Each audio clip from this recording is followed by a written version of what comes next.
Alors, bonsoir à toutes et à tous. Je suis ravi de vous retrouver, Christian Niemiec et Ludovic Manchette et Benoît André, qu'on ne présente plus, attaché de presse du Cherche Midi. On vous avait reçu évidemment une première fois pour Alabama à 1963, qui fut un immense succès. Vous avez obtenu plus de 10 prix littéraires et vous avez conquis bon nombre de lecteurs. Alors, avant de parler d'Américas, le prochain en tout cas, celui qui vient de sortir, j'aimerais savoir comment vous avez vécu ce succès qui, pour un premier roman qui est plutôt rare, comment vous avez vécu cette période-là où vous étiez forcément sollicité de toutes parts. Plutôt bien, on l'a plutôt bien vécu. Et d'un autre côté, le fait, je pense, d'habiter assez loin de toute cette agitation nous a permis de prendre les choses tranquillement et sereinement. Et voilà, on a répondu aux différentes sollicitations les unes après les autres. Voilà, Une chose après l'autre, chose c'est après comme quand l'autre. on écrit une phrase après l'autre, en fait. Mais ça nous a mis une petite pression quand même. Et on s'est dit, un énorme succès encore plus gros, je veux dire, ça aurait été compliqué à gérer, je pense. Déjà là, c'était bien. Alors, on va voir si Americas a le même succès. Pour le coup, il va falloir peut-être s'y préparer aussi. Euh, donc, préparez-vous peut-être. Pour le coup, on rappelle que vous êtes également traducteur de dialogues de films et de séries notamment, un métier qui est souvent un métier de l'ombre. Pour le coup, cette fois, vous êtes totalement en lumière avec cette nouvelle casquette d'écrivain, même si les deux peuvent se rejoindre, clairement. Vous écrivez dans les deux cases. Est-ce que votre quotidien a changé en tant que tel? Est-ce que ce changement de casquette, ce changement de lumière vous a permis d'entrevoir quelque chose d'autre? Est-ce que votre métier de traducteur est entre guillemets peut-être aux oubliettes ou au contraire, vous le gardez en réserve? Comment se passe votre nouvelle vie? Alors, pas question de le mettre aux oubliettes parce que c'est de toute façon une activité qui nous plaît. On a juste un petit peu ralenti parce que jusque-là, on faisait à peu près une quinzaine de films par an. Et c'est vrai que déjà pour l'écriture d'America, on a dû diminuer parce que ce n'était pas possible à la fois d'écrire le roman et à la fois de travailler sur des films. Mais pour l'instant, on arrive à mener de front les deux. Donc je pense que tant qu'on pourra continuer à le faire, on le fera avec plaisir. Alors, pardonnez-moi tous les deux, mais le son est un petit peu bas. Ouais, c'est ce que j'ai lu là. Ouais, voilà, là, c'est parfait. Donc il faut parler plus Bon, ben, fort, en fait. on va se rapprocher. Ouais, un tout petit peu. Est-ce Parfait. que je répète? Ah, peut-être, oui, peut-être sur la fin au moins. Oui, sur le. D'accord, bah que pour l'instant, non, non, on espère mener de front, continuer à mener de front les deux parce que On a dû refuser des choses là, pour la promotion, déjà pour la relecture des épreuves d'America et puis pour la promotion aussi du roman, on a dû refuser des gros projets qu'on et là, aurait bien aimé faire. Mais c'est même un petit peu frustrant parce qu'on commence à voir partout dans le métro et sur les bus l'affiche d'un film qu'on devait faire.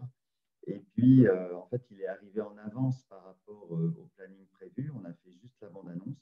Et quand le film est arrivé, on était en plein sur les épreuves arrivées en même temps d'America. Et on a dû appeler en catastrophe, c'était, on peut dire qui oui, c'était, bien sûr. la Paramount, et leur dire qu'en fait, on n'était absolument pas dispo.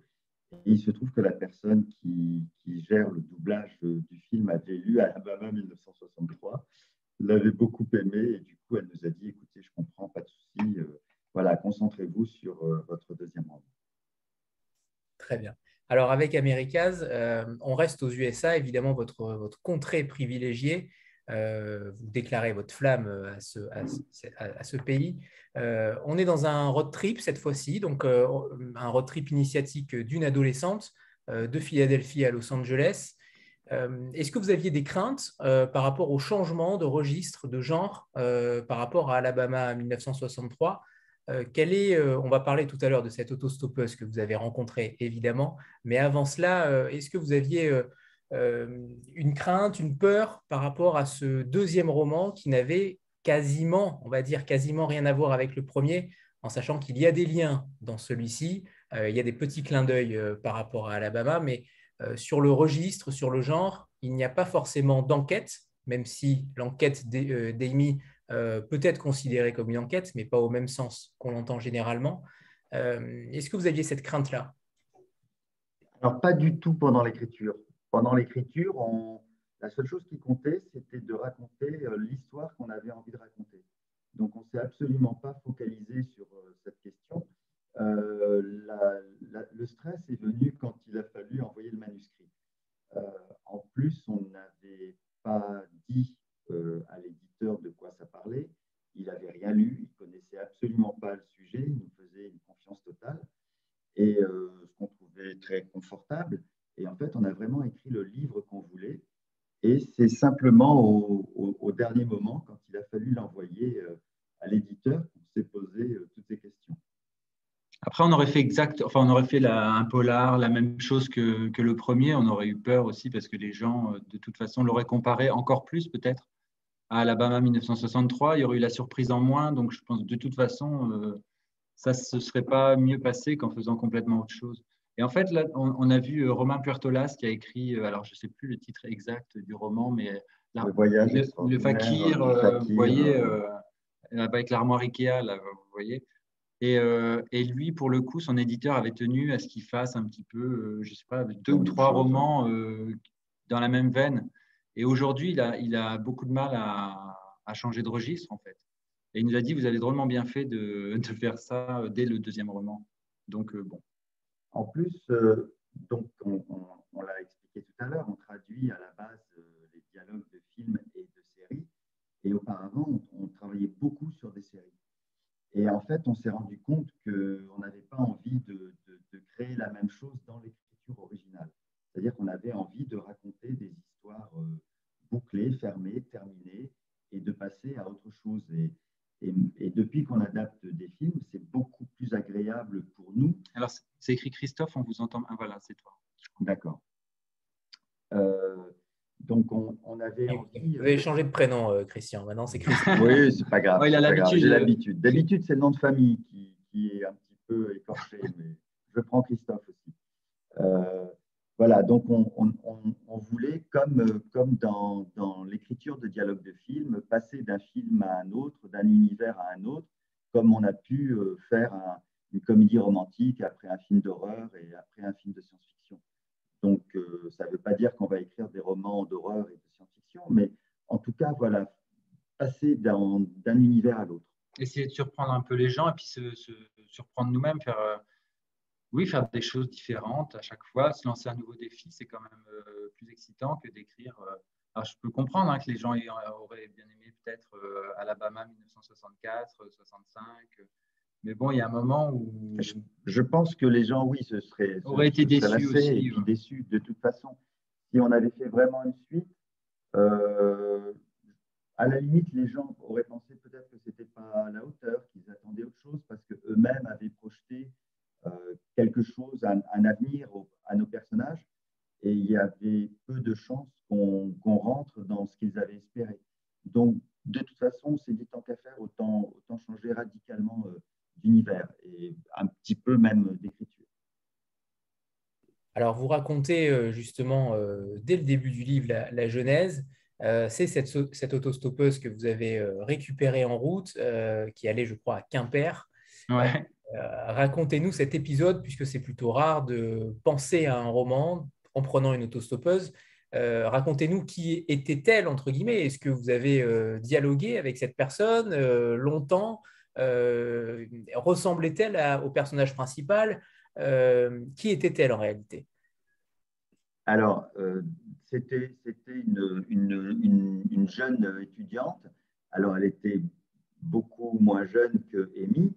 Et en fait, elle allait rejoindre sa sœur, mais il n'y avait pas du tout sa sœur n'avait pas fugué. Hein, c'était pas du tout quelque chose c'est pas ça qui nous a inspiré totalement l'histoire. C'est juste le fait de cette fille qui partait en stop pour aller chez sa sœur pendant quelques jours. Et à partir de là, voilà, nous on est parti sur une histoire totalement différente. Et effectivement, au lieu d'aller à Quimper, notre personnage va à Los Angeles. Et puis après, petit à petit, tout s'est enclenché. On a fait travailler un petit peu notre imagination. Mais ce n'était pas du tout une jeune fille qui avait quitté son foyer familial. Tout allait bien. On a un petit peu échangé avec elle, mais très peu, parce qu'en fait, quand on prend des autostoppeurs aujourd'hui, la plupart du temps, on sert un petit peu de chauffeur de taxi. Ils sont bien calés à l'arrière, ils prennent leur portable et puis ils envoient des textos à leurs amis. Donc, les communications, justement, ne sont pas forcément très, très approfondies. Et c'est aussi pour ça qu'on a fait que l'action se passe non seulement aux États-Unis, mais en 73, pour éviter que le personnage prenne son téléphone portable pour texter à ses copines. Intéressant. Après, évidemment, on ne sait même pas son prénom parce qu'on ne demande pas forcément aux gens qu'on prend en stop comment il s'appelle. Donc, mais bon. Voilà, les conversations restent assez superficielles quand ils discutent. C'est vraiment, voilà, on ne sait pas beaucoup plus que ça sur sa vie qu'elle allait simplement rejoindre sa sœur. Mais ça nous suffisait pour nous partir au quart de tour et puis imaginer tout un périple et toutes ces aventures. Alors, une fois de plus, vous prenez le pari de retourner dans le passé, donc cette fois-ci en 1973, 10 ans après Alabama 63. Pourquoi cette période-là précise? J'imagine que les références culturelles et pop que vous mettez au sein du livre, ils sont pour quelque chose, mais ce n'est pas forcément une époque que vous avez connue, il me semble. Alors, on en parlera Moi, c'est tout à l'heure, mais est-ce que ça va devenir peut-être une habitude? Est-ce que ça fait partie de vos caractéristiques d'écrire le récit dans une période que vous n'avez pas ou peu connue et aux États-Unis? Et peut-être 10 ans après, peut-être que le prochain livre sera en 1983, mais expliquez-nous cela. Bah, c'est vrai que dans les États-Unis, je pense que oui, on va continuer d'écrire sur les États-Unis. En tout cas, on a 3 romans en tête et à chaque fois, ça se passe aux États-Unis. Donc, on verra. Après, pour la période, c'est vrai que la période actuelle, par exemple, nous inspire pas beaucoup. Enfin, on a besoin de s'évader quand on écrit et pour le coup, ben, autant situer ça, oui, dans l'action dans les années 60, 70, pourquoi pas 80, ou remonter aux années 50, j'en sais rien. Alors là, On peut tout se 73, permettre quand on écrit, donc pourquoi situer l'action en 2022 à côté de Quimper en plus, je ne sais pas si on en avait parlé quand on avait fait le Vlil pour la sortie. Bah non, on n'avait pas pu en parler. de. On a commencé en fait un autre roman qui était sur plusieurs époques, donc une époque contemporaine. Et on avait écrit une centaine de pages à peu près. Et en fait, en relisant, on s'est aperçu que tout ce qui touchait à l'époque contemporaine nous intéressait vraiment pas. Parce qu'aujourd'hui, on ne peut pas écrire sur l'époque sans parler de téléphone portable, de WhatsApp, Facebook, Snap et tout ce qui s'ensuit. Et ça ne nous fait pas rêver. Pas du tout. En fait, parler du quotidien et de l'époque contemporaine, c'est pas qu'on l'aime pas, hein, c'est pas du tout une espèce de nostalgie et c'était mieux avant. C'est juste que on est à la fois dans notre vie quotidienne, on vit très bien le quotidien, mais justement, par l'écriture, on a la possibilité de voyager dans l'espace et le temps. Donc, c'est une chance qui n'est pas accordée à tout le monde et on en profite. Après, le fait que ça se passe 10 ans après Alabama, c'est un petit peu un hasard. C'est parce qu'on tenait quand même à inclure dans l'histoire Bruce Springsteen. Donc, il fallait qu'il soit déjà, qu'il ait un minimum de célébrité au moins dans la région où il était. Et puis, Puis qu'il ait sorti son premier album. Qu'il ait sorti là, il est entre les deux, voilà, ces 2 premiers albums. Et puis, il va effectivement donner ce concert à San Francisco, comme on le raconte. Et en fait, on s'est calé sur la date de son concert pour faire ce voyage. Et à partir de là, on a eu, il faut dire, beaucoup de chance parce que, ben, ne serait-ce que le manoir Playboy, Hugh Hefner l'a acheté, je crois, un an auparavant. Ouais. Donc, à quelques années près, il y avait plein de choses qui ne se faisaient pas. Ce week-end-là, il se passe un truc vraiment qui nous arrangeait bien.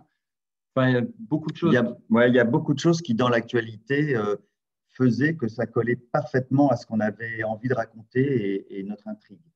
Donc, l'année 73, effectivement, Et cette semaine-là en particulier, c'était vraiment parfait.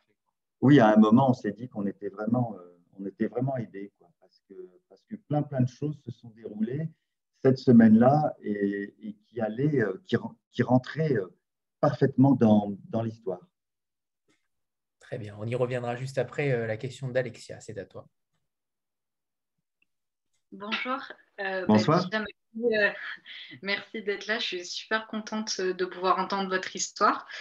Du coup, j'avais une question parce que du coup, vous écrivez sur les États-Unis, mais vous avez, enfin, vous y êtes allé vous-même. Vous avez des, comment vous faites vos recherches par rapport à ces années-là, et si si vous avez des personnes à qui vous posez des questions ou quoi, ou ça vous vient comme ça et par vos, comment dire, par les musiques que vous aimez vous, comment on en arrive à ce magnifique roman qui est America? Alors, c'est gentil déjà. Déjà, c'est oui. J'ai vécu aux États-Unis, pas à cette époque-là. J'y suis allé par la suite très souvent. J'ai vraiment une histoire. Dès que je partais en vacances, je partais aux États-Unis. J'avais des amis qui étaient américains depuis que je suis très jeune. Donc, il y a déjà cette attirance pour ce pays, cette culture.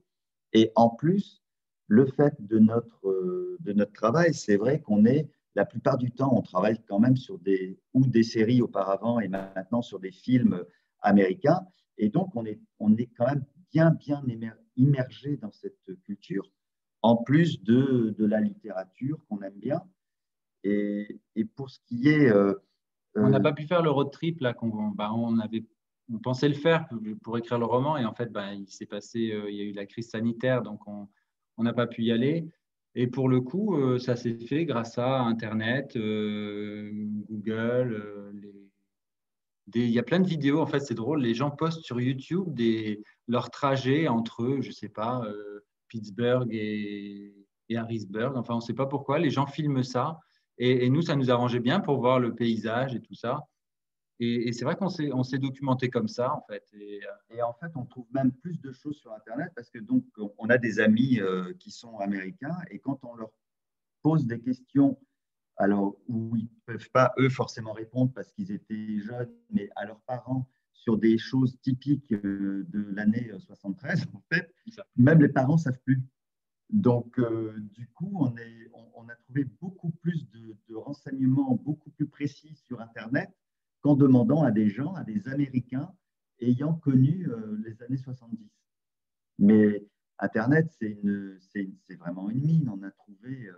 On a trouvé des tas de choses. D'interviews des gens dont on parle dans le roman. On ne va pas trop dire qu'il y a dans le roman, mais il y a des gens un peu connus. Donc, beaucoup d'interviews. À un moment, donc effectivement, on parle de pas mal de gens connus qui sont à un endroit précis. On a trouvé des photos de tous ces gens-là dans cet endroit précis qui, de toute façon, était effectivement à l'époque the place to be et tous les week-ends, ces gens se réunissaient et c'était plus impressionnant qu'une cérémonie des Oscars, quoi. On a trouvé les plans de cette maison là aussi. Enfin, vraiment, c'est comme si on s'était baladé.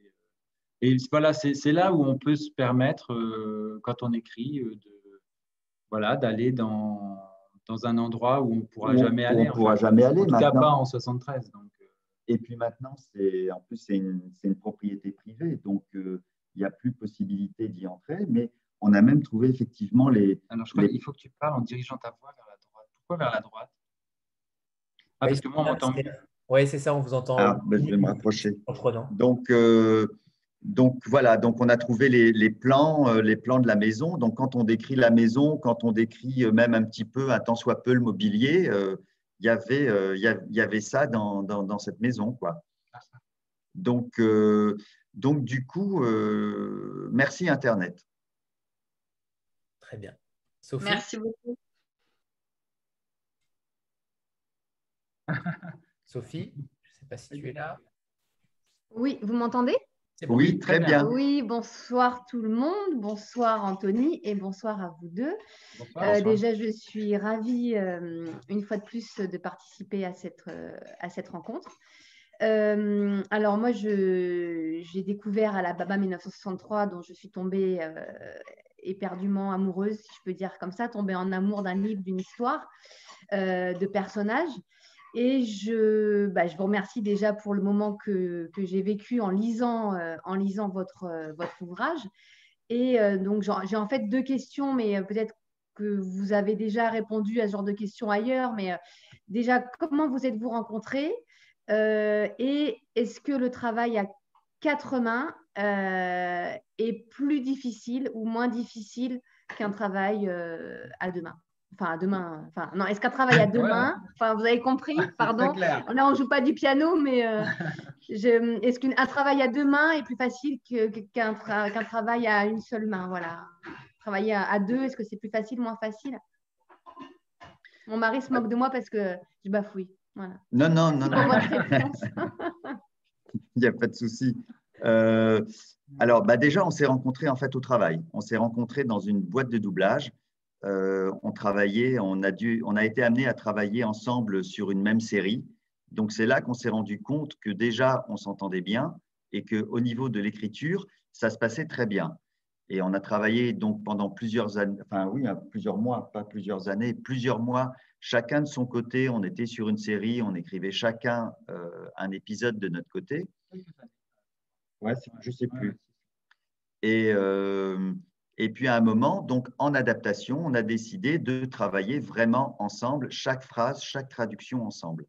Et du coup, quand on a eu envie d'écrire un roman, on s'est dit pourquoi ne pas appliquer à l'écriture originale la méthode qu'on utilise pour la traduction, sans savoir si ça allait marcher, parce qu'en traduction, bien évidemment, on suit le texte anglais, on suit donc un scénario déjà bien précis, des phrases qui ne sont pas les nôtres.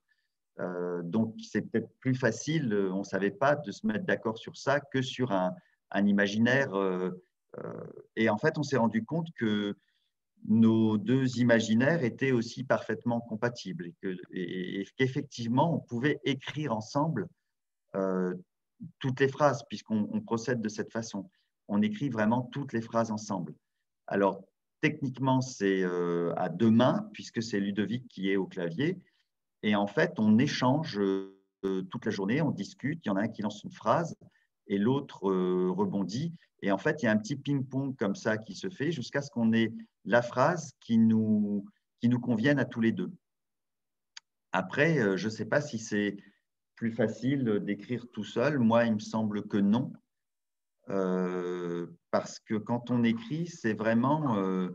on se pose 10 000 questions par jour. Là, au moins, on peut en discuter et on élimine certaines pistes d'office. Donc, je pense que pour nous, on gagne du temps.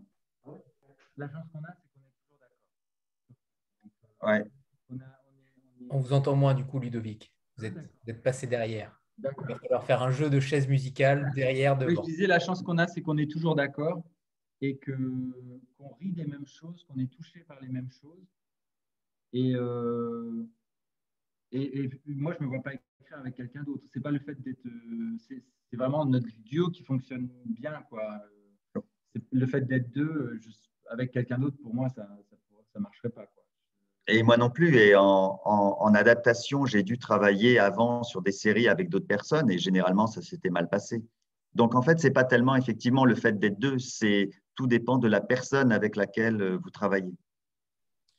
Ça m'avait véritablement frappé quand on vous avait reçu pour Alabama 63, justement cette manière de fonctionner en ping-pong. Est-ce que depuis, vous avez modifié certaines choses justement dans le travail d'écriture ou au contraire, vous vous êtes dit, tout a très bien marché pour Alabama, on ne touche plus à rien, on est superstitieux et du coup, on continue sur la même lancée?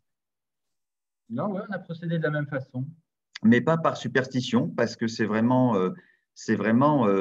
plaisant. On trouve beaucoup plus agréable. En fait, on discute toute la journée. Un auteur, normalement, il est traditionnellement, il est seul face à son ordinateur et voilà, tandis que nous, déjà, bah, forcément, on est déjà deux et il y a des échanges continuels. Et pour nous, c'est ça qui nous enrichit. Il faut préciser aussi, parce que j'ai déjà raconté il n'y a pas très longtemps, que en fait, sa mère, il m'arrive de parler avec elle au téléphone pendant 5 minutes avant qu'elle se rende compte que ce n'est pas Christian. Et ce matin, c'est mon frère jumeau qui a discuté avec Christian pendant 1 minute peut-être, et avant de se rendre compte que ce n'était pas moi. Donc, il y a quand même quelque chose. Donc, je pense, oui, qu'il doit y avoir une connexion qui fait qu'on est quand même assez sur la même longueur d'onde. Merci beaucoup. En tout cas, ne changez rien. C'est parfait. Merci. Merci beaucoup. Merci. Julie? Oui, bonsoir. Bonsoir. Moi, je voudrais revenir sur les personnages en fait d'America. Il y a un personnage en fait qui est présent dans Alabama 1963 et qui s'est retrouvé du coup dans ce roman. Je voulais savoir si c'était quand vous aviez écrit ce roman, est-ce que vous y aviez déjà pensé ou si c'était à la suite du succès de Alabama que vous avez voulu incorporer un petit peu plus de place à ce personnage. Alors, en fait, au départ, il y avait quand même une certaine frustration parce que ce personnage, il y avait, voilà, on l'a laissé un petit peu en plan, on ne savait pas trop ce qui allait se passer. Il y avait un petit côté. Elle prenait la route. Elle prenait la route, voilà, et effectivement, elle partait. Et en fait, quand on a regardé par le détail la route entre Philadelphie et Los Angeles, on est tombé sur un petit hameau parce que c'est vraiment quelques maisons.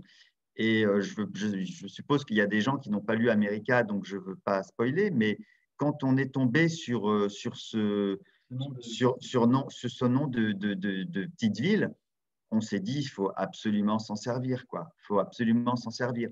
Et là aussi, ça fait partie des choses où on s'est dit, mais tout est là, quoi. On a l'impression que on nous aide, quoi. On est aidé pour l'écriture de ce roman et profitons de cette occasion qui nous est offerte pour faire revenir ce personnage à cause de ça, quoi. Mais quand on écrivait Alabama, on savait pas du tout On vous entend moins, Ludovic. Quand on écrivait Alabama, on ne savait pas du tout que ce personnage reviendrait dans un roman plus tard, pas du tout. Non. Je reviens sur tous ces personnages parce que Amy va rencontrer une galerie de personnages les plus improbables parfois. On va parler évidemment de Bruce Springsteen, de Hugh Hefner ou de Ted Bundy, mais il y a quand même chez vous ce côté rencontre, ce côté de rencontre, et vous le mettez en exergue avec l'épigraphe de Jean-Marie Perrier qui dit « On croise beaucoup de gens dans sa vie, mais on en rencontre peu », qui résume peut-être véritablement ce roman aussi de la meilleure des façons. Est-ce que pour vous aussi, les véritables rencontres sont extrêmement rares? Est-ce que vous avez, à travers vos romans, est-ce que vous avez aussi fait des rencontres littéraires, mais qui sont devenues extrêmement rares? Alors là, c'est sûr qu'en ce moment, on voit beaucoup de monde, mais effectivement, on a l'occasion de faire des rencontres qui, nous semble-t-il, sont importantes. En tout cas, ce sont de belles rencontres. Il y a Benoît là, qui fait des grands signes pour qu'on parle de lui. Donc, il y a effectivement Benoît, il y a d'autres personnes au sein de l'équipe du Cherche Midi et des auteurs. On a eu effectivement l'occasion de croiser des auteurs avec lesquels voilà, il y a une affinité qui s'est créée. Et oui, je pense qu'on a fait de belles rencontres. Des libraires, il y a beaucoup de gens qu'on voit aussi sur l'écran, avec lesquels on a des contacts via Instagram et puis qu'on a rencontrés dans la vraie vie. Et oui, c'est très agréable, c'est très plaisant. Stéphanie? Oui, bonsoir à tous. Bonsoir. Alors, bonsoir, Ludovic et Christian. Donc, j'ai pas encore lu vos romans, mais j'ai regardé de près parce que le sujet m'intéresse, enfin, l'Amérique de toute façon. Et je me suis posé une question, c'est est-ce qu'on vous a déjà remis en question sur votre légitimité? Alors, ce ne serait pas mon cas. Je trouve qu'un écrivain, il a le droit d'écrire vraiment sur ce qu'il veut. Mais puisque vous touchez à des périodes qui sont parfois sensibles, par exemple, donc en 1963, c'est quand même la lutte pour les droits civiques des Afro-Américains notamment. Donc, et vous avez des personnages qui s'intègrent justement dans cette histoire. Et est-ce qu'on vous a reproché, comme on a pu l'entendre pour d'autres romans, d'autres auteurs, bah, justement de toucher à des histoires qui n'étaient pas forcément de votre culture et que vous ne seriez pas forcément légitime? Je ne le pense pas du tout, c'est juste que je me demande ce qu'on a pu recevoir, ce qu'on a pu recevoir chez les lecteurs comme impression. Eh ben, pas du tout. Pour l'instant, Non, on n'a pas entendu ça du tout. non, absolument pas. Et tant mieux parce que je trouve ça absolument absurde. Donc, ça voudrait dire que les Français ne peuvent écrire que sur la France, les Américains que sur l'Amérique, et que si on est un homme, on ne peut pas faire parler une femme, et que si on est une femme, on ne peut pas faire parler un homme, et que si on est blanc, on ne peut pas faire parler un noir, et que si on a tué personne, on ne peut pas faire parler un assassin. Ça va devenir compliqué. Donc, l'intérêt justement de la littérature et du cinéma, c'est de permettre à tout le monde de s'exprimer et d'exprimer, de se mettre dans la peau d'un homme, d'une femme, d'un enfant. Dans ce cas-là, il faut remettre aussi en cause Walt Disney, il y a des animaux qui parlent, mais qui sont-ils ces Américains pour se mettre à la place d'un cheval? Donc, on va arriver ou d'un petit Bambi. Donc il faut interdire aux animaux de parler dans les dessins animés. Enfin, on va arriver à des situations absolument grotesques. Mais en tout cas, pour l'instant, non. Je dirais presque qu'on s'attendait effectivement à ce genre de questions au début, quand on a écrit Alabama 1963. Et en fait, personne ne nous l'a jamais posé. Personne n'a jamais dit, mais voilà, de quel droit vous parlez sur les États-Unis alors que vous êtes français. Peut-être que l'appropriation culturelle est véritablement très américain aussi. Ça s'est passé avec Janine Cummins, notamment il y a quelques années. En France, en effet, on n'a pas forcément ce côté appropriation culturelle. En tout cas, ce n'est pas en débat. Oui, pas encore, Dieu merci, et j'espère que ça ne le sera jamais. Mais il y a eu une série télévisée qui parlait de Louis XIV et tous les acteurs étaient, Louis XIV était un acteur ou anglais ou américain, le showrunner était américain. Et alors effectivement, ils ont fait une histoire de France très hollywoodienne, hein, et puis la série a eu du succès. Donc je pense qu'on n'est pas encore dans ce genre de problématique en France. Rebondis, Stéphanie, rebondis. Oui, alors je voulais savoir aussi si les Américains ou quelques-uns ont eu connaissance justement de vos écrits, s'il y a une traduction qui est envisagée pour que ce soit connu de l'autre côté de l'Atlantique, ou enfin si vous l'envisagez, si ça vous ferait plaisir, si pour vous voilà, c'est une étape supplémentaire ou bien pas du tout. Alors, déjà, à la base, les Américains traduisent très peu de romans étrangers et je pense très peu de romans français parce que déjà, il y a moins proportionnellement de librairies aux États-Unis qu'en France. Les Américains lisent moins et ils estiment qu'ils ont suffisamment d'auteurs pour ne pas aller chercher des auteurs étrangers. Éventuellement, si ce sont des auteurs qui vendent 1 million d'exemplaires, ils se disent qu'ils peuvent faire de l'argent dessus, donc peut-être ce serait bien de le traduire. Mais je ne crois pas qu'il y ait beaucoup d'auteurs. Il y a eu Marc Levy qui a été traduit en anglais, mais parce qu'il y a eu cette histoire avec Spielberg qui avait racheté les droits d'auteur de son premier roman. je ne suis pas sûr qu'il y ait beaucoup d'auteurs français qui soient traduits aux États-Unis. Après, des traductions américaines en anglais ou autres, oui, ça nous ferait bien évidemment plaisir parce que l'idée d'écrire, c'est une envie de raconter des histoires et que ces histoires soient partagées. Donc, ce serait, oui, ça nous ferait plaisir évidemment y ait des traductions dans d'autres langues et pas forcément qu'en anglais. Je vois dans le chat qu'on réclame une adaptation télévisuelle ou une série. J'imagine que vous avez eu des propositions. Benoît doit sourire justement derrière son ordinateur, mais est-ce que c'est en projet, notamment peut-être pour Alabama, puisqu'il est sorti déjà il y a quelques années. Est-ce qu'il y a des propositions? Est-ce que c'est potentiellement envisageable? C'est les lecteurs qui nous en parlent en fait, mais on n'a pas été contacté pour ça. Mais tant qu'il n'y aura pas de traduction, je pense que Je pense que ça ce peut sera pas se faire, compliqué ouais. parce qu'effectivement, il faudrait au mieux une coproduction française et avec des budgets américains.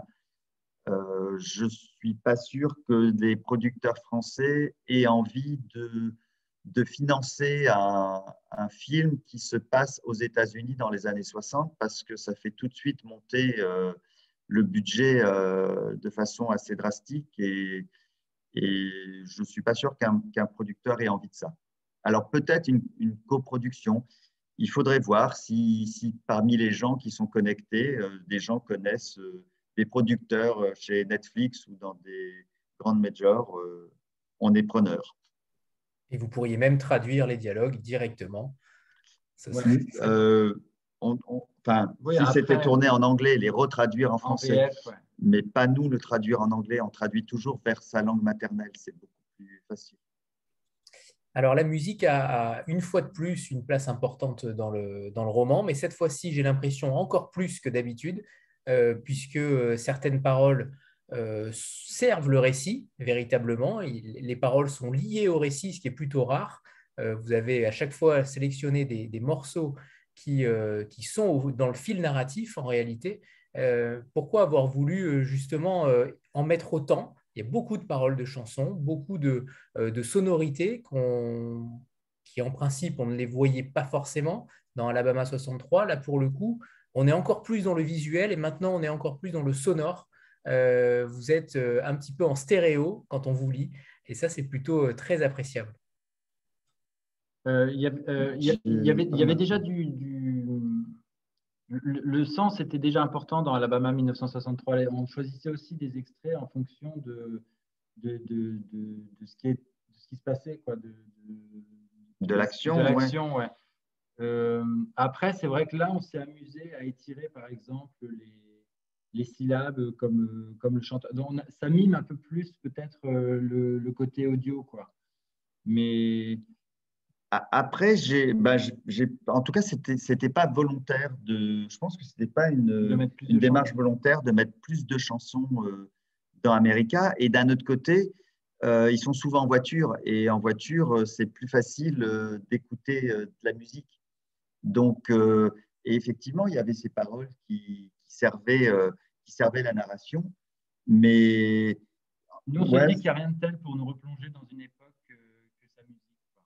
quand moi j'entends certaines musiques que je pouvais écouter dans mon adolescence, bah oui, j'y replonge tout de suite et je pense que ça fait ça à tout le monde. Dès qu'on entend que ce soit de la musique ou un parfum, c'est le meilleur moyen d'être replongé dans des années en arrière.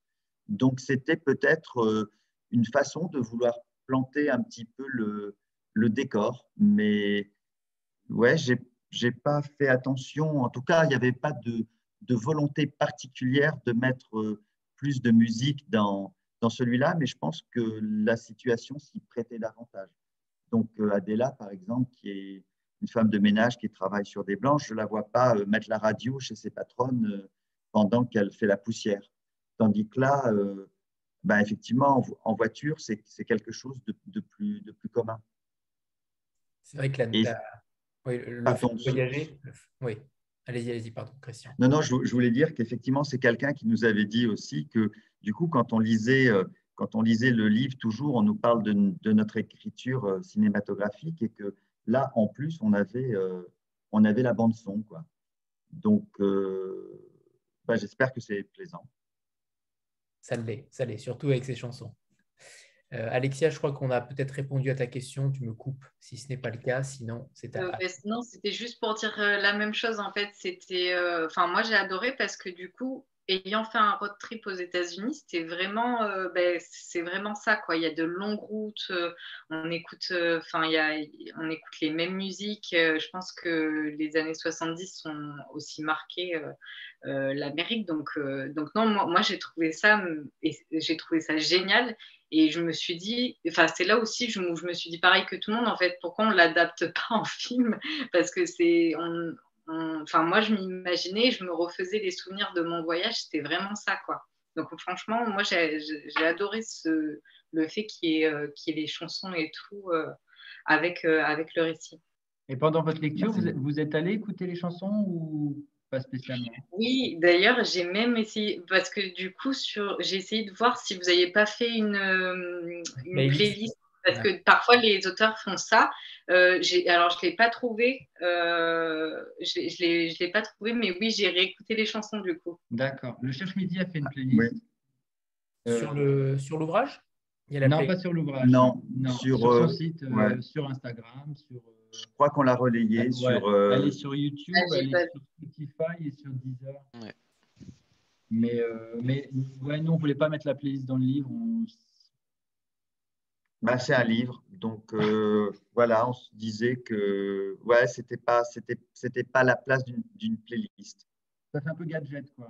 Ouais. Un peu, bon, ça ne fait pas la littérature, voilà. Donc, ça ne nous plaisait pas beaucoup. Ok. Anne? Bonsoir tout le monde. Bonsoir. Alors, moi, j'ai une question concernant l'apparition de Bruce. Je ne vais pas en dire trop pour ceux qui n'auraient pas lu le bouquin. Il se trouve que je suis une fan inconditionnelle du boss. Et donc, quand je l'ai vu débouler dans l'histoire, je fais « Oh là là, attention, pas intérêt qu'il y ait des bêtises là, parce que sinon, ça va m'énerver. » Et je suis assez spécialiste de la recherche de petites bêtes. Alors déjà, je voulais vous féliciter parce que je n'en ai pas trouvé des bêtises. Et vous vous êtes inspiré de ses mémoires pour ce passage-là parce que ce voyage, il a vraiment existé. Oui, bien sûr. On a lu ses mémoires évidemment, et puis il y a, que ce soit Bruce ou d'autres personnes, ce sont des personnes qui soit sont toujours vivantes, soit ont existé. Donc on a quand même une sacrée responsabilité. On ne peut pas leur faire dire n'importe quoi. Donc tout ce qu'on fait dire à Bruce Springsteen, ce sont des, enfin pas tout, parce qu'évidemment il y a une part mais quand il parle de sa famille, évidemment on peut pas se permettre de raconter n'importe quoi. Donc ce sont des choses dont il a parlé lui-même. Après évidemment on s'est amusé à mélanger des petites choses alors qu'il même aurait pu dire. Et à un moment, par exemple, je peux parler de Born to Run. Oui. Quand il parle de sa chanson Born to Run dans ses mémoires, il précise qu'il ne sait plus du tout qui lui a qui lui a donné cette expression-là, quoi. Donc, c'était du pain béni pour nous parce qu'on s'est dit, nous, on sait. On sait qui lui a soufflé Born to Run. Donc c'était notre petite façon à nous de tricoter donc des choses vraiment vraies avec notre part d'imaginaire. En tous les cas, c'est très réussi. C'est gentil, mais on a marché sur des œufs et c'est vrai que Anthony a parlé de Hugh Hefner, donc c'est vrai qu'à un moment il y a sa cuisinière qui fait des cookies parce que Hugh Hefner adore les cookies, dit-elle. Et c'est vrai. En fait, on a regardé tellement d'interviews, de documentaires, on a eu accès à toutes sortes de documents et souvent même en anglais qui n'ont jamais été traduits forcément en français. Et tout ce qu'on raconte sur ces personnages Même connus. sa secrétaire particulière qui dit qu'elle elle pourrait pas tomber amoureuse d'un homme qui aurait pas des belles mains, c'est quelque chose qu'on a lu aussi. Donc voilà, nous ça nous plaît de leur faire dire des choses qui sont vraies. Qui sont vraies. Merci. Après, il y a des choses. Il y a une phrase par exemple qu'on nous. Alors ça c'est marrant parce que on peut jamais savoir quelle phrase va ressortir lorsqu'on écrit. Par exemple, dans Alabama 1963, on nous parle beaucoup de. Enfin, la citation qui revient le plus, c'est est-ce que vous préférez qu'on dise de vous que vous êtes une femme noire ou une femme de couleur? Et Adela répond, je préfère qu'on dise que je suis une femme bien. Ça, c'est la phrase qui revient tout le temps. Et lorsqu'on l'a écrite, on ne s'est pas rendu compte qu'elle allait ressortir à ce point-là. Et là, celle qu'on voit beaucoup dans les chroniques sur Instagram, c'est une phrase de Hugh Hefner qui dit il ne faut pas suivre les chemins tout tracés, c'est le meilleur moyen d'aller nulle part. Cette phrase-là, elle revient beaucoup. Et pour le coup, c'est pareil, on ne l'a pas vu venir non plus. Et celle-là, pour le coup, c'est de nous. Mais on s'est dit que Hugh Hefner aurait pu dire ça. Vu sa personnalité et vu effectivement, voilà, pareil, tout ce qu'on raconte sur son combat sur les droits civiques et tout, évidemment c'est vrai. On n'a pas, alors après le personnage a peut-être d'autres facettes, mais en tout cas ces facettes-là sont exactes. Mais cette phrase-là, pour le coup, c'est nous qui lui avons fait dire, qui l'avons inventée. Julie? Oui, j'avais une question concernant le personnage de Sandy, la meilleure amie de Amy, donc sans en révéler trop pour ceux qui n'auraient pas lu. Moi, j'ai beaucoup apprécié ces passages qui sont très, très tendres, très mélancoliques. Et je voulais savoir si ce personnage-là, vous étiez inspiré de quelqu'un de votre entourage ou de quelqu'un que vous avez connu plus jeune ou s'il était complètement inventé, enfin en tout cas aussi cette histoire d'amitié entre ces deux jeunes filles. Et je compléterai, Christian, pardonnez-moi, je compléterai, c'est vrai qu'on a cette impression-là que vous avez connu tous ces personnages. C'est assez incroyable parce qu'on sent qu'il y a une proximité et en même temps, on sait que ce n'est pas forcément possible, en tout cas pas tous, mais vous avez cette capacité à décrire des personnages qu'on a l'impression que vous connaissez. Ah, bah, ça fait plaisir. C'est super. Après, je pense que quand on est jeune, les amis. On a pioché dans plein d'amitiés qu'on a eues plus jeunes. Plein de petits. Il y a une anecdote sur, par exemple, elles avaient mis la musique un peu fort et la police est arrivée et elles ont paniqué, elles ont tout éteint. Et ça, c'est quelque chose qui m'est arrivé avec une amie, par exemple. Donc, ça, c'est. Et puis, toi, il y a des choses, par exemple, quand elles allaient en cours, elles se faisaient passer pour une étudiante étrangère et tout. Ça, c'est une amie à lui. C'est une amie à moi qui était venue en cours en se faisant passer pour ma cousine américaine. Donc, quand on est jeune, on ose plein de choses. C'est pour ça aussi que Amy est jeune et elle n'a pas dépassé la vingtaine parce que sinon, elle n'aurait pas cette inconscience de partir. Quand on est jeune, on a envie de faire quelque chose, on le fait, on ne mesure absolument pas les conséquences. Et évidemment, ça peut paraître absolument incroyable qu'elle décide de traverser les États-Unis, mais c'est son jeune âge qui lui permet de faire ça. Après, quand on est jeune, on a aussi des amitiés qui sont très fortes. Et on a l'impression qu'on sera amis pour la vie et tout prend des proportions énormes. Et à un moment, justement, elle le dit aussi, les grands, ils pensent que quand on est petit, on a des petits chagrins. Et en fait, non, quand on est petit, tout est plus grand. Donc, que ce soit les chagrins ou que ce soit les bonheurs, et tout prend des proportions énormes. Et donc, son amitié avec Sandy, il suffit de se rappeler quand je pense que tout le monde, quand il était enfant, était ami à la vie, à la mort, jusqu'à être frère de sang et à se piquer avec une aiguille pour changer le sang. Et voilà, tout le monde a fait ça. Et qu'on soit justement un adolescent ou une adolescente est mis à l'âge où on pouvait se mettre dans sa tête parce que c'est pas encore, il n'y a pas encore de pensée qui soit différente ou sexuée à cet âge-là. Je pense que on peut s'imaginer et se mettre à la place d'une fille. Vous parliez justement de la crédibilité de cette jeune fille à traverser l'Amérique. Est-ce que, au final, ce n'est pas ces mensonges constants qui ont permis à la rendre crédible, cette fugue? Est-ce que par le mensonge constant à travers tous les personnages, elle ment parfois par amusement, parfois surtout par protection, pour se protéger? Est-ce que ce n'est pas ces mensonges-là qui ont permis que cette histoire soit crédible? C'est possible parce que déjà, les enfants adorent raconter des histoires et adorent raconter n'importe quoi. Et puis, ce qu'on voulait aussi, c'est que à chaque fois qu'elle rencontre quelqu'un, elle se sert aussi de la rencontre précédente. Elle mélange des choses que les gens ont pu lui raconter. Ou par exemple, à un moment, quand elle quitte Glinda, elle dit qu'elle va rejoindre sa tante Glinda. C'est aussi un moyen de montrer que les rencontres qu'elle a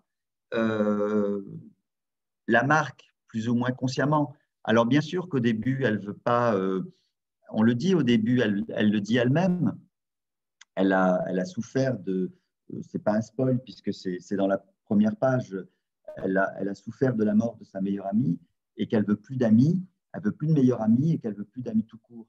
Donc c'est ça qui explique aussi sa façon de mentir parce que d'une certaine mesure, elle veut garder les gens à distance. Et puis, petit à petit, évidemment, ses défenses tombent et puis elle se sert de chacune des rencontres et de ce qu'elle apprend dans ces rencontres pour raconter une histoire dans la rencontre suivante. Par exemple, il y a un film que j'adore qui est Into the Wild, mais enfin, pour moi, le problème, entre guillemets, ce qui me dérange, c'est qu'on a l'impression un petit peu que le personnage passe d'une rencontre à un autre et qu'il oublie les personnes précédentes. Et on voulait surtout pas ça. Donc, de temps en temps, on voulait que quelque chose lui rappelle la rencontre d'avant ou les rencontres d'avant. Parce qu'à quoi bon, quoi, enchaîner les rencontres et puis ne rien en garder. Voilà. Mais je voulais dire un truc, mais je ne vais pas le dire. C'est enregistré, alors. Très bien. On va peut-être parler aussi du processus narratif, puisque c'est à la première personne, vous écrivez, vous parlez dans les dialogues notamment comme une jeune adolescente, ce qui n'a pas dû être de tout repos. Comment se glisse-t-on dans la peau d'un tel personnage? Est-ce que vous avez eu des contacts particuliers? Est-ce que vous avez dialogué avec des jeunes filles de son âge? Comment on s'y glisse? Car réellement, c'est une prouesse. C'est loin d'être évident de parler comme une jeune adolescente. Surtout en 1973. Comment vous vous êtes glissé dans sa peau? Comme dans la peau de tous les autres, comme dans la peau d'une vieille dame de Gloria dans Alabama 1963, des enfants, d'un raciste. C'est ce qu'on fait tout le temps, en fait, même quand on fait du doublage, on passe notre temps à se mettre dans la peau de petites filles, de vieux monsieur, et c'est ça qui est amusant pour nous. Il y a quelque chose d'assez schizophrénique et d'assez étonnant, puisque il y a des moments où, quand on se relit, on est même étonné de ce qu'on a écrit, mais il y a une espèce de… Oui, on essaie vraiment de se fondre dans le personnage. Donc, je n'ai pas vraiment d'explication de comment on peut faire ça. C'est quelque chose qui vient naturellement et qui… Il n'y a pas très longtemps, il a fait une dédicace sur un salon et il a dédicacé, il a signé Amy. Et c'est vrai que pendant 2 ans, on s'est mis dans la peau de cette gamine, donc il a resté quelque chose. Mais je pense qu'on devait parler d'Amy aussi au moment où je signais, parce que là, c'est quand même… Bon, d'un autre côté, comme disait l'autre, Madame Bovary, c'est moi. Ouais. Donc voilà, Amy c'est moi, Amy c'est Ludovic, mais c'est aussi Rob, Glinda, Lorraine, les jumeaux. Mais il y a quelque chose d'amusant aussi. Alors c'est sûr que des fois, pour le coup, quand on a eu l'idée de faire ça à la première personne, on s'est pas facilité la tâche parce qu'il y avait aussi des choses qu'elle ne pouvait pas dire, ou qu'elle ne pouvait pas faire Ou pas parce qu'elle était comprendre. jeune ou pas comprendre. Donc, déjà au niveau de l'écriture, c'était souvent un frein et c'était compliqué d'essayer de quand même lui faire dire des choses intéressantes et profondes avec les armes et le vocabulaire qu'elle peut avoir, même si on explique que c'est une jeune fille qui va beaucoup à la bibliothèque et qu'elle lit beaucoup et qu'elle a quand même une certaine maturité. C'était aussi l'intérêt de faire une jeune fille, c'est qu'au même âge, les filles sont beaucoup plus mûres que les garçons. Ce voyage, si ça avait été un jeune garçon, ça n'aurait pas du tout été la même chose. Après, on a décidé d'assumer ce parti pris-là et d'y aller à fond et de ne pas lui faire dire des choses qu'elle ne peut pas penser vraiment. Ça, c'est quelque chose qui nous gêne des fois dans des romans où un enfant, tout à coup, va avoir des envolées lyriques, penser à des choses qu'il ne peut pas penser. Et il y a un moment où j'ai pensé au Bref de comptoir de Jean-Marie Gouriot, je ne sais pas si vous voyez. Souvent, c'est des petites réflexions qui sont assez poétiques sans que les gens s'en rendent compte, quoi. Et on s'est dit qu'Amy pouvait avoir comme ça ce genre de réflexion plus intelligente que même elle peut le penser elle-même. Et puis ça nous plaisait aussi qu'elle ne comprenne pas des choses que le lecteur, lui, comprend. En fait, on a décidé de faire de cette faiblesse, entre guillemets, une force.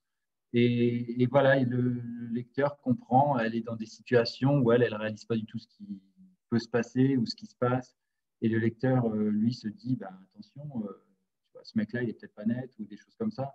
Donc ça nous plaisait aussi de profiter un petit peu de sa candeur et puis d'avoir cette double lecture des fois. Tu allais dire un truc? Pas du tout. C'était bien imité. Cette Amy, justement, elle a des particularités. Alors déjà, elle est très drôle. C'est bourré d'humour pendant tout le livre. Parfois sans s'en rendre compte. Ouais. Si voilà, vous lui faites dire en tout cas cela. Elle aurait aimé avoir été adoptée. Ça, c'est plutôt rare. J'avais encore jamais... C'est un fantasme, ça. Ouais. Ouais, je pense qu'il y a plein d'enfants, quand ils sont en colère, qui se disent, bah oui, j'espère que mes parents m'ont adopté, c'est pas mes vrais parents, quoi. Et un jour, je vais retrouver les vrais, ce sera autre chose. Et ils seront gentils. Ouais. Et ils me laisseront regarder la télé ou jouer à la PlayStation. On voit que vous êtes vraiment en immersion totale. Ça se sent. Ça se sent. Mais il y a plusieurs choses également. C'est qu'il y a un événement qui se passe très vite dans le livre. On ne va pas forcément en parler, mais elle prend conscience, elle ne prend jamais conscience en réalité de ce qui vient de se passer. Et en même temps, elle refuse de s'attacher aux gens qu'elle côtoie positivement. Elle le dit à un moment donné, elle refuse de s'attacher aux rencontres qu'elle fait. Et pourtant, vous nous disiez à l'instant que ça faisait partie de son patrimoine, entre guillemets, son patrimoine de road trip. Est-ce que ça fait partie de vous? Est-ce qu'il y a des choses qui vous ressemblent dans ce personnage-là aussi? Est-ce que vous y avez mis aussi une part de votre caractère, de votre personnalité? Ah bah complètement, forcément. je pense, ouais. Oui, forcément. L'un comme l'autre, hein, on est plutôt du genre à s'attacher aux gens, à être plutôt sentimental. Donc oui, oui, ça c'est totalement assumé. C'est vrai que on a une naïveté peut-être que j'ai pu avoir. Oui, c'est possible. Plus que toi, oui, ouais. je pense. Mais ouais. Non, mais ouais, quand on s'est rencontrés, il m'a dit, mais toi, tu vis à Disneyland. Et c'est vrai qu'il y avait un peu de ça, quoi. Bisouville. Ouais. Donc, j'ai mis de l'ordre dans tout ça. Mais oui, il y a plein de facettes d'elle, plein de choses qu'elle dit, qu'on pourrait dire. Il y a même des réflexions qu'on lui prête qui ont été des réflexions qu'on a pu se faire, ou Ludovic ou moi, quand on était enfant. Donc, quand on avait son âge. Donc ouais, à un moment, elle dit par exemple qu'elle se souvient du moment où elle regardait ses parents. Donc j'espère que mes parents ne vont pas regarder ça, non. Et elle s'est rendue compte qu'en fait, ils étaient complètement largués et qu'ils ne savaient pas vraiment ce qu'ils faisaient, quoi, que c'était oui, ils jouaient aux adultes, mais ils ne savaient pas vraiment ce qu'ils faisaient, quoi. Ça, c'est une réflexion que Christian s'est fait, je ne sais pas, à 7 ans, non, un truc comme ça. Ouais, ouais, ouais. Bon. Donc, on s'en est servi. Donc, on s'en est servi. On s'est dit, bon, ben voilà, puisque je pars du principe que si j'ai pu me faire cette réflexion, moi, à 7 ans, elle a pu se la faire au même âge. Donc, je pense que oui, on a mis, mais mais plein de choses. Et puis, pas forcément dans ce personnage-là. On met forcément un petit peu de soi dans tous les personnages. Et puis, des choses qu'on a entendues. Il y a un type à un moment qui dit qu'il adore les belles histoires. Il n'arrête pas de raconter ça. C'est vrai qu'on avait rencontré un type qui était un peu alcoolique, je pense, et qui avait pas une vie hyper facile. Et donc, voilà, c'est des amis communs qui lui ont dit qu'on avait écrit un roman. Il n'arrêtait pas de nous répéter, ah, j'adore les belles histoires, c'est une belle histoire, j'adore les belles histoires. Et bon, ça nous plaisait bien, quoi, ce type. Bon, en fait, on fait feu de tout bois, quoi. Si vous nous croisez, il y a des chances qu'on se serve si vous avez un tic de langage ou vous nous racontez une anecdote un peu drôle, peut-être même sans vous en rendre compte, ça risque de se retrouver dans un roman. Très bien, c'est noté. Je vais faire ça en présent. L'histoire se déroule, il me semble, comme Alabama en une semaine. Vous me coupez si… Alabama, c'est sur 6 mois. Sur 6 mois, pardon, autant pour moi. Ouais. C'est en une semaine. Ouais. Pour le coup, cette temporalité un petit peu restreinte, est-ce que vous allez justement continuer à rester dans une temporalité plutôt brève, puisque même 6 mois, c'est plutôt bref, pour une histoire de cette trempe-là. Est-ce que c'est quelque chose que vous aimez faire, que vous préférez ramasser les choses, être sur des chapitres peut-être plus longs, mais en même temps sur une temporalité beaucoup plus restreinte? Au-delà des 3 idées qu'on a, on a quelques idées, mais qui sont vraiment des petites pistes, on va dire. Et c'est vrai qu'il y en a une où ça se passe sur une vie entière, et il y en a une où c'est sur quelques heures, quoi. Donc, qui pourrait presque être une pièce de théâtre, quoi, ou sur 2 jours, on va dire. Donc, on ne réfléchit pas vraiment comme ça. En fait, on a une idée d'une histoire et il se trouve que il nous faut une vie ou une nuit pour la raconter, quoi. D'accord, ok. Et par rapport à vos recherches, justement, tout à l'heure, vous en parliez, là où je trouve que vous tirez votre épingle du jeu, c'est que vous n'en faites jamais trop. Ce n'est pas un catalogue. En réalité, même sur une semaine qui est très dense au niveau de l'actualité américaine, vous parsemez les informations, mais de manière plutôt ponctuelle, de manière très succincte, sans en faire trop. Comment vous avez réussi justement à ne pas tomber avec la profusion d'informations que vous aviez et les éléments, les informations qui étaient peut-être de forte qualité et vous auriez pu en faire des caisses, vous ne le faites pas. Comment vous vous êtes réfréné? Est-ce qu'il y en a un des deux qui a réfréné l'autre sur ce genre de choses?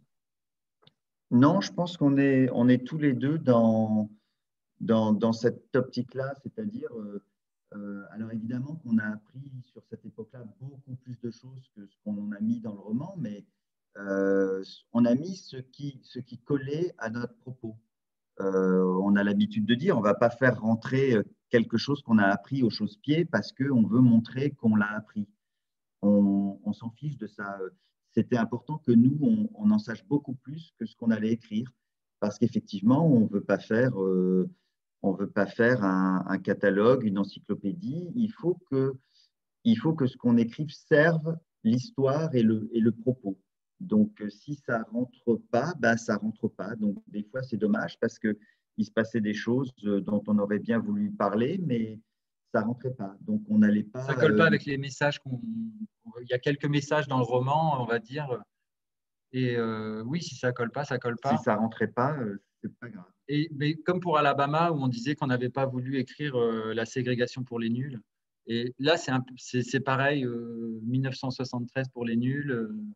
Voilà, c'est pareil, c'est un truc. En fait, on essaye d'écrire le roman qu'on a envie de lire et nous, on n'aime pas lire des… On aime bien lire des choses qui servent à quelque chose. On ne vous entend plus, Christian. Pardon. Quand on a une information, quand on donne une information, il faut qu'elle serve à quelque chose. Si c'est juste pour pour montrer qu'on le sait, ça n'a pas grand intérêt.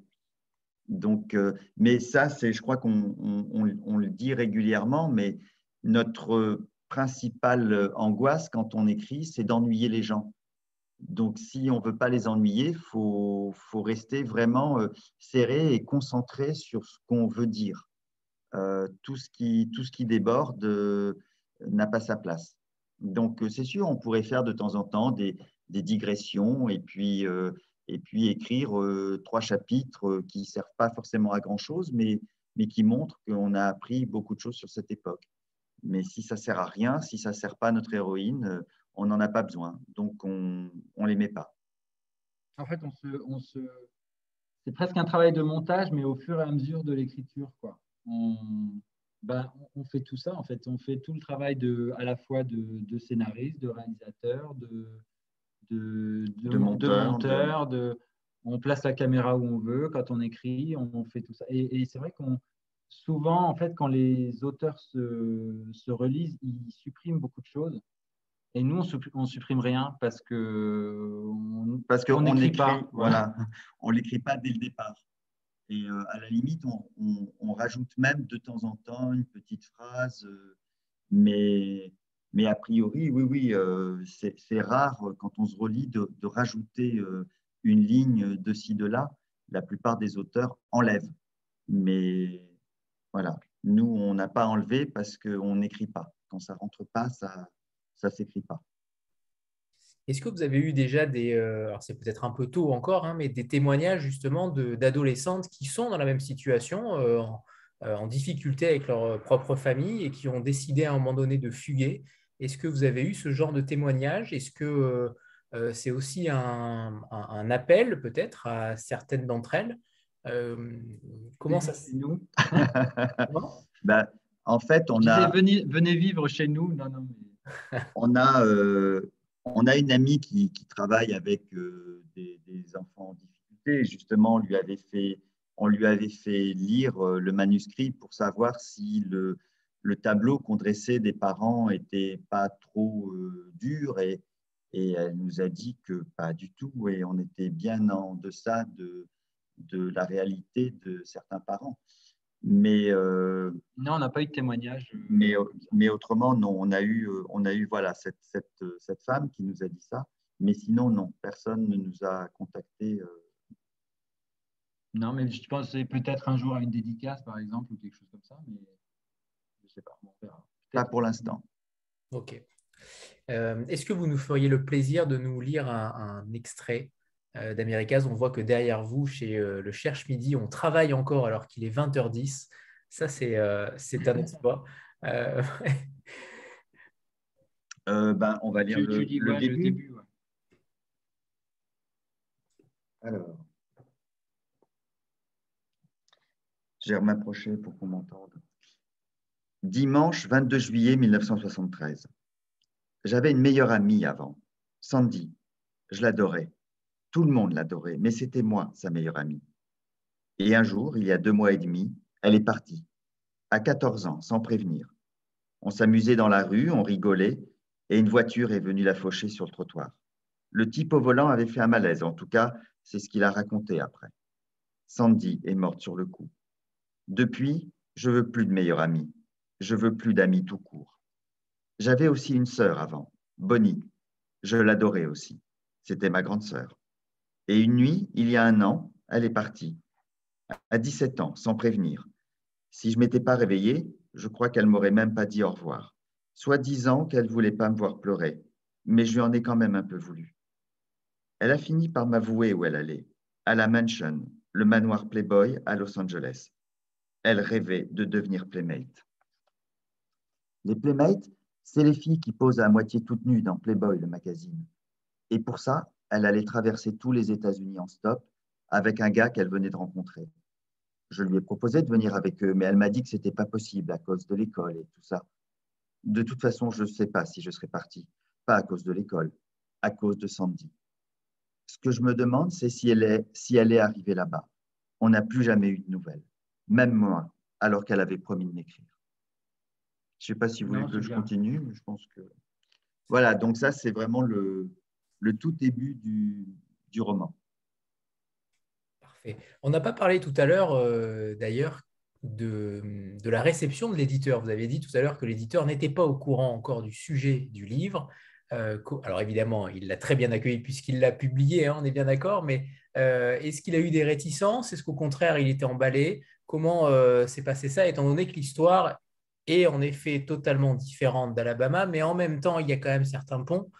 Quel a été son ressenti? Alors, il était hyper il était très enthousiaste. content, mais au début, quand on était encore on était dans l'écriture, mais il ne savait pas de quoi ça parlait. Il nous a dit, de toute façon, voilà, j'ai lu Alabama, j'ai vu comment c'est construit, j'ai vu comment c'était écrit, donc je ne me fais pas du tout de soucis, quelle que soit l'histoire que vous allez raconter, ce sera bien. Donc c'était super gentil. Nous, ça nous a juste mis une pression de dingue. Et en fait, effectivement, je crois qu'on ne s'est pas rendu compte au départ, limite, ça nous amusait de savoir qu'il ne savait rien. Donc, on écrivait dans notre coin, tranquille, et c'est au moment d'envoyer, donc quand on lui a dit, ça y est, on a fini le manuscrit, il a tout de suite arrêté un mois de sortie. On était en novembre, il nous a dit, ça sort en mars. Il n'avait rien lu, il ne savait pas de quoi ça parlait. Et là, on a eu un gros flip parce qu'on avait terminé, mais c'était un premier jet. Et on s'est dit, ben, on va quand même lui envoyer parce que si ça ne lui plaît pas du tout, si effectivement le ton ne lui plaît pas, si le fait qu'on se mette dans la peau d'une jeune ado, ça ne lui plaît pas, enfin, on est mal, quoi. Donc, on lui a envoyé en sachant qu'on voulait faire des modifications, notamment, il y avait une rencontre en plus dans le manuscrit d'origine, dans notre premier jet, et on s'était dit qu'il faudrait peut-être l'enlever. C'était peut-être une rencontre de trop. On a vraiment flippé au moment de cliquer sur envoyer. Et puis, quelques temps après, donc, il nous a reçus dans son bureau et il a été vraiment… On aurait dû l'enregistrer parce ouais. que franchement, non, il a été vraiment très, très sympathique. Il a vu toutes les références qu'on avait glissées dans le roman. Voilà, il nous a fait plein de compliments. La seule chose qu'il nous a dit, c'est il y a peut-être une rencontre de trop. Et là, on s'est dit, bah, on est vraiment aussi sur la même longueur d'onde parce que c'est exactement ce qu'on pensait. Et de toute façon, on avait envie d'enlever une rencontre. Donc, mais il nous a fait totalement confiance. Et on a vraiment eu beaucoup, beaucoup de chance. Et même par rapport au titre, on avait donc donné un manuscrit avec le America, avec le S entre crochets, donc qui l'a un petit peu interpellé. Et il nous a dit, mais voilà, mettre des crochets dans un titre, ça ne se fait pas. Est-ce que vous êtes sûr Est-ce que vous êtes sûr Et nous, on a dit, bah oui. Et il nous a dit, bon, bah ok, on garde. Donc, en fait, ils nous ont vraiment, au départ, l'éditeur Jean Le Gall et après toute l'équipe du Cherche Midi, ils nous ont vraiment fait confiance, quoi. Donc, ça, c'était très, très agréable. Mais effectivement, il avait bien conscience que c'était un travail totalement différent de ce qu'on avait pu faire sur Alabama, mais voilà, il nous a dit, bah, peut-être que certains de vos lecteurs vont être désarçonnés, mais de toute façon, et ça, pour le coup, c'est Benoît qui nous l'a dit, que ce qui est un très beau compliment, il nous a dit, c'est effectivement une autre histoire, c'est une autre écriture, mais on reconnaît quand même votre patte et on reconnaît dans votre écriture votre humanité. Et ce qui a touché les gens dans Alabama, ils vont aussi être touchés par cette écriture qui est la même. Et à la limite, peut-être qu'effectivement, comme il n'y a pas d'enquête policière, ça peut même toucher un public plus vaste. Donc, j'espère que les gens qui ont lu Alabama et qui vont lire ce livre vont retrouver effectivement… Il faut oublier Alabama quand on le lit. Oui, c'est autre chose. C'est vraiment autre chose. On est passé à… C'est une autre histoire. Donc, il y a un pont, il y a un personnage qui revient, mais ça reste… C'était un personnage secondaire d'Alabama, ça reste un personnage, même s'il est important, ça reste un personnage secondaire d'America. Mais voilà, il faut totalement oublier, partir sur un autre personnage et il n'y a pas de comparaison à faire. Jean Le Gall, qu'on recevra d'ailleurs bientôt en juin pour les éditions Séguier. Ça nous promet un beau moment également. Je reviens juste sur le titre, justement sur cette histoire de crochet. Est-ce que vous pouvez nous expliquer l'histoire de ces crochets? Il y a plusieurs explications, mais je pense que tout s'explique en fait quand on a lu le roman. Je pense que l'explication, elle vient de… La principale explication. Ouais, arrive à la fin, ou enfin presque à la fin du livre. Donc, on n'en dira pas plus. Très bien, très bien. Est-ce qu'on pourrait parler évidemment de la suite? Tout à l'heure, vous aviez dit qu'il y avait 3 projets en cours, si j'ai bien entendu, ou Ouais. c'est ça, c'est ça. 3 projets. Vous dites à un moment donné, très souvent, vous dites que vous n'écrirez pas plus d'un livre tous les 2 ans. Est-ce que c'est toujours confirmé? Je sais que vous en avez besoin évidemment sur une écriture à 4 mains qui est plutôt longue. Mais comment s'orientent ces 3 projets? Est-ce qu'ils sont similaires? Est-ce qu'ils sont au contraire sur des domaines totalement différents? Ils sont différents. Ils sont différents. Et là, la question, c'est lequel on fait en 3e. Voilà. On ne vous a pas entendu, Pour le pardon. moment, c'est ça. On ne vous a pas entendu. La question du moment, c'est lequel on fait en 3e, en fait. Lequel est le prochain de ces 3 projets qui nous plaisent tous les 3, qui sont très différents. Et voilà. Celui qu'on pensait faire en 5e, on se disait qu'on allait peut-être le faire là. On hésite, en fait, en ce moment. Donc, ouais, on est… Parce qu'on va passer donc 2 ans avec les personnages. Donc, il faut vraiment savoir avec quel personnage on a envie de passer les 2 prochaines années. Et dans quel univers aussi. Est-ce qu'il y a… Je ne sais jamais si on m'entend, en fait. Donc, j'attends de voir des réactions. Oui, c'est bon. Est-ce que vous pouvez nous en dire plus sur votre priorité, peut-être, sur celui qui tient la corde ou pas? Non. Non, parce que en fait, on a passé un moment, une soirée il y a quelques jours avec un auteur qui nous a, mais vraiment dans le détail, pitché un roman qu'il a l'intention d'écrire. Et on trouve ça très étonnant parce que… Alors pour nous, c'est très intéressant d'entendre de son histoire, ça nous plaisait bien. Mais en sortant de là, c'est vrai qu'on s'est dit, mais est-ce qu'il aura encore envie de l'écrire maintenant? Enfin, nous, on sait que si on raconte l'histoire à quelqu'un maintenant, une fois qu'elle existe, une fois que d'autres gens la connaissent, cette histoire, on n'a plus forcément besoin de l'écrire. Ouais, on sait qu'il y a des auteurs, Carole Martinez notamment, qui avant d'écrire un livre, raconte l'histoire dans le menu détail à tout le monde. Ça passe vraiment par l'oral et elle modifie en fonction des réactions de ses interlocuteurs. Et nous, elle n'écrit rien tant qu'elle n'a pas la trame l'histoire entière. Mais nous, arrivés à ce stade-là, on n'aurait plus du tout envie de l'écrire. Ouais. C'est-à-dire que si on parle à tout le monde du livre qu'on a envie d'écrire, on n'a plus envie d'écrire. On a l'impression que ça y est, les gens connaissent l'histoire, donc à quoi bon l'écrire? Donc, c'est des choses qu'on garde pour nous jusqu'au moment où ça devient vraiment important et il faut que ça sorte. Et à ce moment-là, on l'écrit. Mais si on en parle trop, l'intérêt s'émousse. D'accord. Okay. On n'a même pas le droit d'en savoir plus, nous.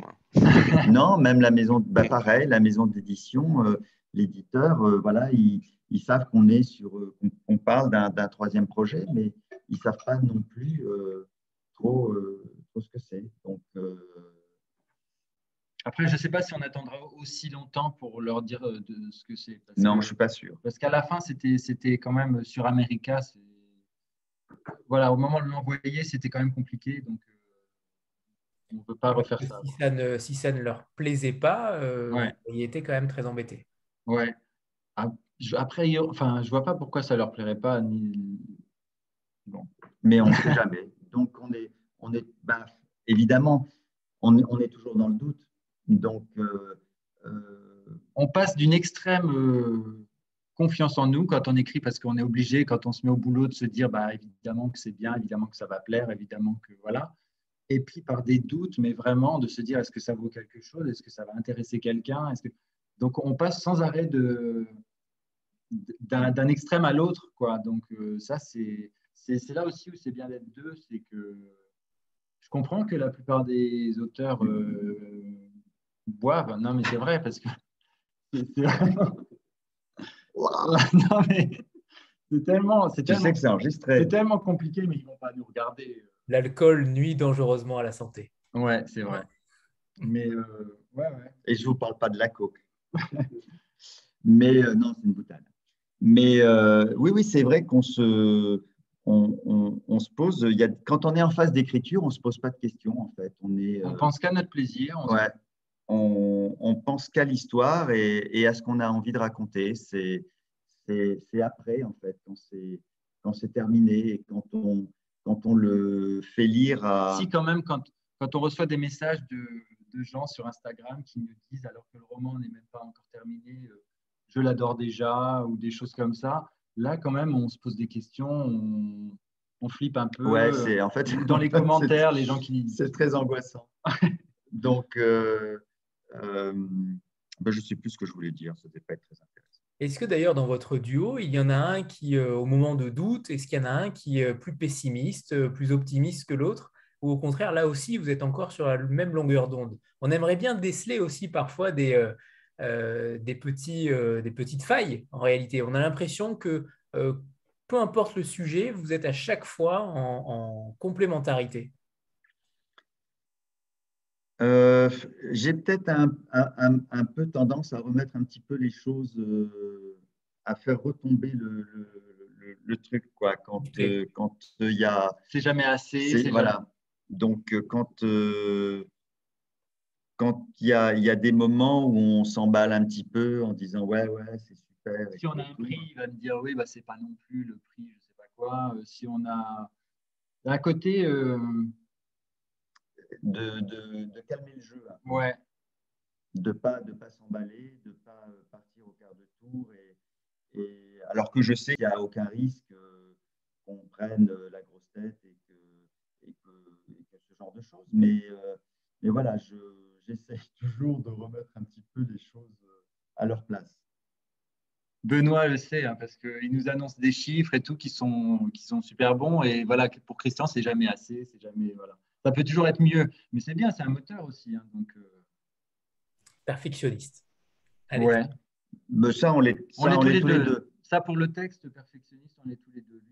C'est plus, je sais pas, il voudrait déjà des traductions, il voudrait je sais pas, des choses. Moi, je me dis que ça viendra, quoi. Je suis vraiment hyper optimiste.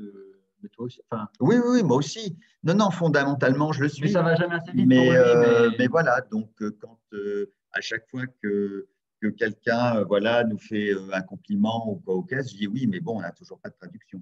Donc voilà, c'est une façon à moi de remettre les choses à leur place. Et d'aller toujours plus loin. Pour pas qu'on s'emballe et voilà. Mais des fois, il faut avoir la pêche quand même. Parce que… Alexia. C'est mon côté slave. C'est ça. Pour vous raconter une petite histoire, moi j'ai des soucis de santé, donc je vais très souvent à l'hôpital et c'est la première fois qu'à l'hôpital j'entends les infirmières parler de lecture et elles ont adoré, mais vraiment adoré America. Donc ça fait plusieurs fois que je vais aux urgences, plusieurs fois qu'il y a plein d'infirmières et d'infirmiers qui parlent de ce livre.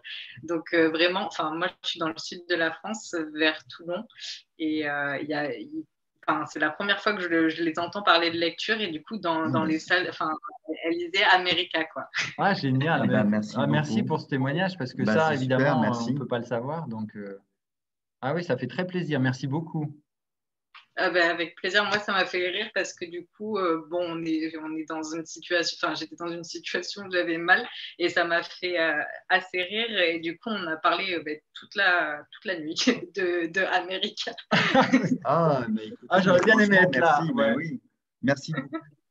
D'ailleurs, on le prescrit régulièrement en antibiotiques. Hein. C'est bon. Et c'est Gérard Collard qui a fait une chronique où il disait que c'était… voilà, il dit si ça ne va pas, en gros, vous lisez soit Alabama, soit America, c'est mieux qu'un antidépresseur, c'est un passeport pour le bonheur, il disait tout. Et c'est vrai que bah, nous, ça nous plaît bien, évidemment, Bah, ça nous tant fait plaisir. mieux. Ouais. Tant mieux. On n'écrit pas pour déprimer les gens. Non, Hein, non. donc, si ça peut… Mais là, ça fait vraiment très plaisir. Merci. Ah bah oui. Et Julie?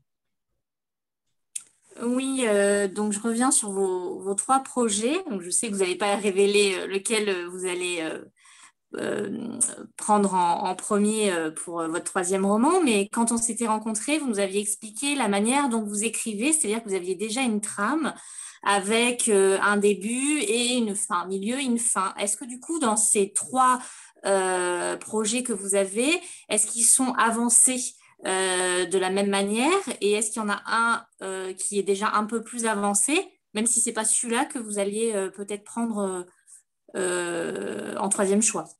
Votre c'est une très bonne public question. ne lâchera jamais. N'oubliez pas. Non. Non, ils ne sont pas tous au même degré d'avancement.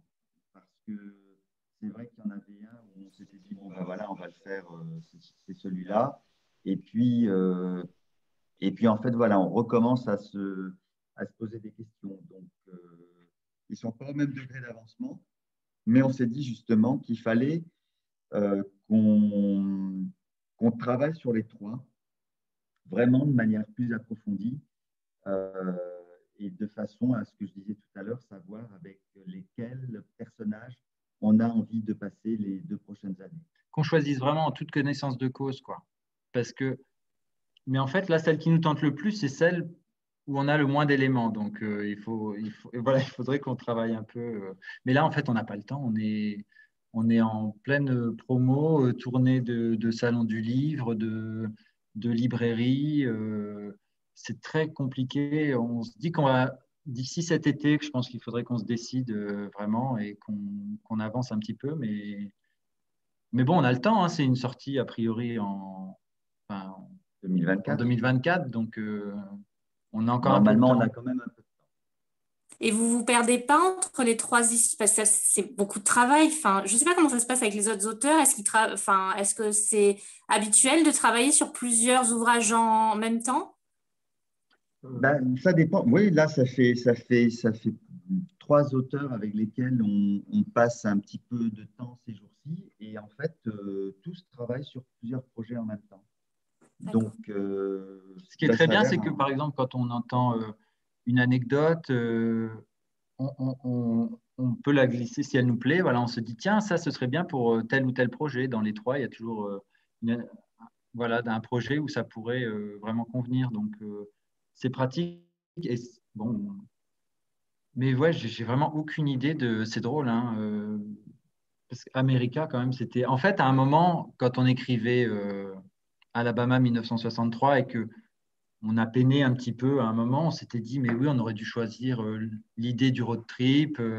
Et là, je crois que quelle que soit l'idée qu'on va choisir, on va regretter les 2 autres, en fait. On se dira, mais évidemment, l'autre, ça aurait été plus simple, c'était évidemment que c'était mieux. Donc, bon, on verra. Mais je pense que ça fait partie des doutes normaux et naturels quand on est en phase d'écriture. Donc, à chaque fois, je pense que là, effectivement, a priori, donc, beaucoup d'auteurs sont sur plusieurs projets en même temps. Et alors, je pense que quand ils bloquent sur un, ben, ils vont sur l'autre. Ça permet de débloquer. Il faut prendre un petit peu de recul aussi de temps en temps pour vraiment pouvoir avancer, en fait. D'accord. Merci. Vous avez une trajectoire de one-shot au final, donc pas forcément de risque à prendre peut-être sur les prochaines parutions. Vous nous avez dit tout à l'heure qu'il n'y aurait pas de suite d'Alabama, il n'y aurait pas de suite d'America's, il n'y aurait pas également de saut temporel à 10 ans d'intervalle également. Donc pour le coup, vous êtes plutôt libre de ce côté-là, non? Ah oui, oui. Bah, Justement, on fait ce qu'on veut. Donc, et puis c'est important pour nous. C'est vraiment important d'avoir cette liberté et de pouvoir raconter l'histoire qu'on a envie de raconter. Mais quelque part, ces 3 histoires nous intéressent. Donc voilà, mais ça, on va régler le problème. Hein. Oui, il y a pire. En même temps, grave. voilà, nous, il y a 3 idées qu'on trouve bonnes. Donc, il y a des gens qui aimeraient bien en avoir une. On en a 3. Donc, il y a pire hein, comme souci pour des auteurs. Mais Oui. On sait que vous êtes prêt, en tout cas, à écrire jusqu'en 2028. Et ça, c'est plutôt une bonne idée.